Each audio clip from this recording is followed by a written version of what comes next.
the Department of Science and Technology, through the Industrial Technology and Development Institute, or ITDI, is pushing for innovations that help reduce waste and ensure sustainability in the packaging industry.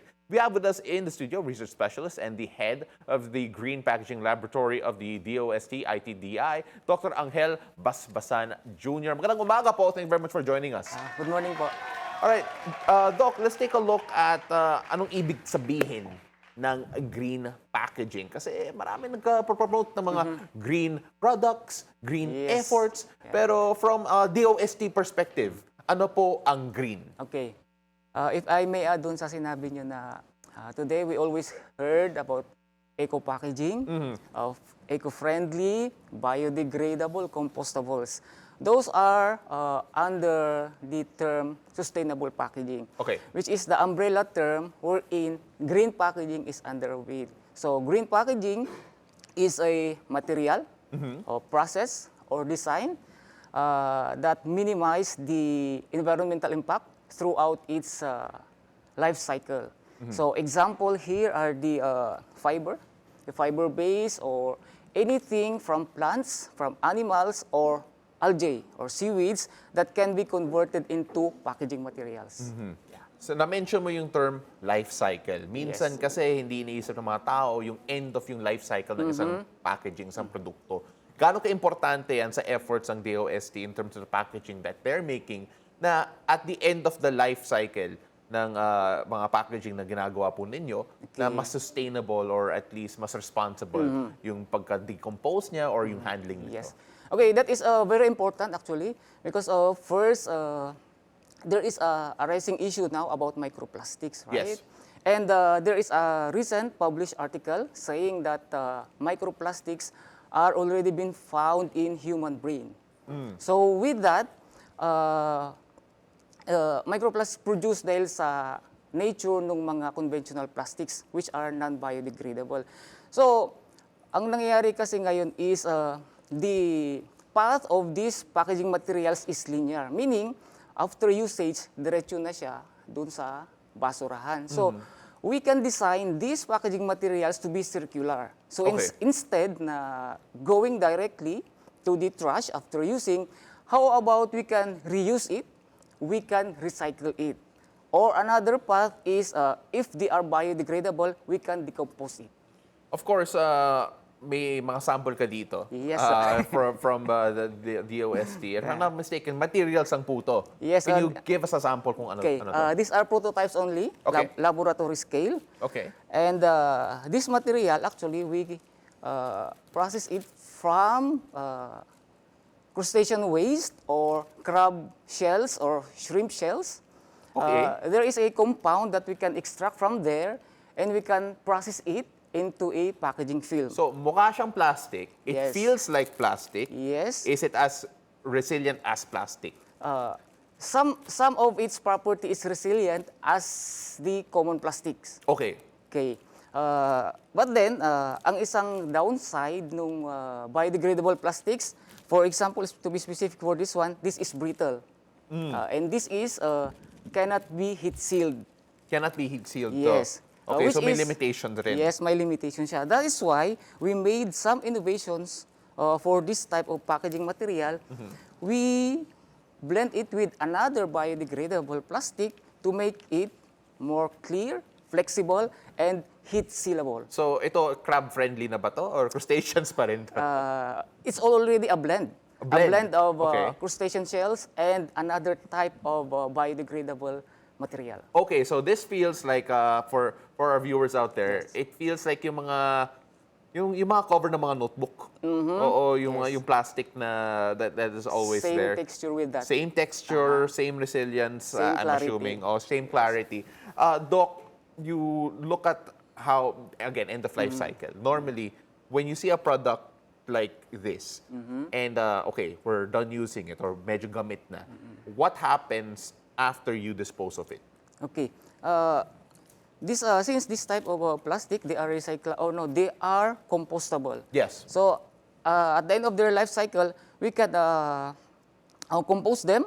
It's either the house composting facility or industrial composting facility. But this type of material is can be biodegradable in nature. And Okay. actually, this is water soluble. Water soluble siya. Yes. Okay. Which is a good thing and at the same time a bad thing siya. Kasi Yeah, kasi- yun yung limitation niya. Oo, kung umulan, Yes. all right, I understand. When you look at yung cost niya po, is Okay. it more expensive? Kasi people say plastic is very cheap. Pero yung cost nito, Yes. Generally, all alternative packaging or biodegradable plastics are generally more expensive than the conventional plastics. And that is the real challenge on our part as researcher or scientists to lower down the cost of this biodegradable para maging competitive siya sa market. Okay. in terms of, again, na-mention nga natin that it is a bit more expensive. But at the same time, you're showing us different sheets of plastic or at least alternatives to plastic. Yes. When you take a look at yung utility nito, like how far are we to actually producing, because for example, a lot of people that like using plastic straws kasi matibay siya. How would it, like what would it take for the DOST to produce material that can actually be as reliable or resilient as a plastic straw? Kasi Okay. we all know, for example, yung mga nagpa-paper straws nalulusaw bigla, or Yes, the ones that are made from different material that just become softer as well. Okay. Actually, that is a challenge for us. Yeah. To be specific with the plastic straw, right? Many city or municipality binabanda nila yung straw. But yung pinaka-alternative available for now are the paper straw. Yeah, Which is yan talaga. Yeah, actually, yun yung pinaka-alternative as of now. But these types of materials, we can convert them into straw, drinking straw.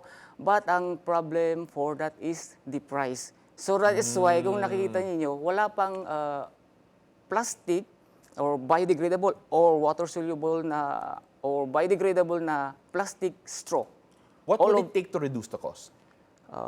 Process, the availability of the raw materials.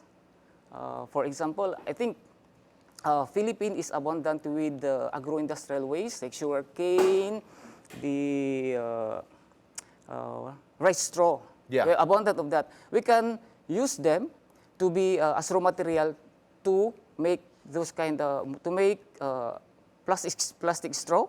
But then yung tawag natin, kung sino yung gagawa doon, yun yung pinaka-weakest link. So we have the technology, we have the end users, but then ang weakest link there is the sinong gagawa, the Yes. manufacturer. You need more people Yes, manufacturing. yes. So yan yung simple answer doon. If I'm not mistaken, you have other materials with us here. Tama Yes. po ba yan? Ito po ay pineapple leaf fiber. Pineapple leaf fiber. Okay. Yes.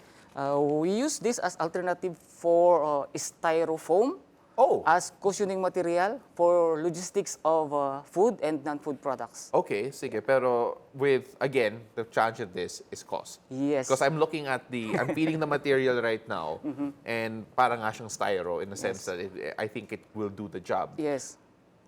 Can you give us an idea of yung typical cost nito? It's at least 10% higher. 10% higher Yeah. compared to styrofoam. Yes, yes. Pero yung effectivity niya, The same. exactly the same as Yes, styrofoam. yes. So right now, a lot of people siguro are not used to the idea of, like, for example, ito, pineapple fiber, when it comes to replacing yung styrofoam nila. And then, of course, the cost to produce it. At the same time, have people been reaching out to yung DOST for access of these technologies to this material? How can people actually reach out to you guys to try and make sure na, okay, wait, I want to become more environmentally sustainable. I want access to these materials or at least yung processes. How can the wider public access all of this? Okay. Mostly na nagpupunta dun sa DOST are the end users. For example, the general customers, they want to use more eco-friendly packaging material. And technology-wise, we can do that actually. But then, ang pupunta pa rin tayo dun sa weakest portion ng chain, which is sinong gagawa. Sinong gagawa. Kasi we can provide the prototype, actually we can provide this, the laboratory scale, but then the industry should be the one to do the commercial level. the commercial production. So yan talaga yung lacking. Yes. Would you say that there has not been enough interaction between the DOST and yung mga potential manufacturers? Mayroon din, but most of them are the small-time player. The big manufacturer, mostly kasi is they are doing the common or the conventional plastics or the conventional packaging materials. That's it. All right. So, sir, again, really exciting na these materials are coming up. Personally, I did not know we can make plastic out of crabs. So, Yes, we can. So, for those who like eating crabs, go ahead po. And, pero, Doc, for those who want to reach out or who want to, let's say there's a may manufacturer na nanonood, how can they reach out to the DOST?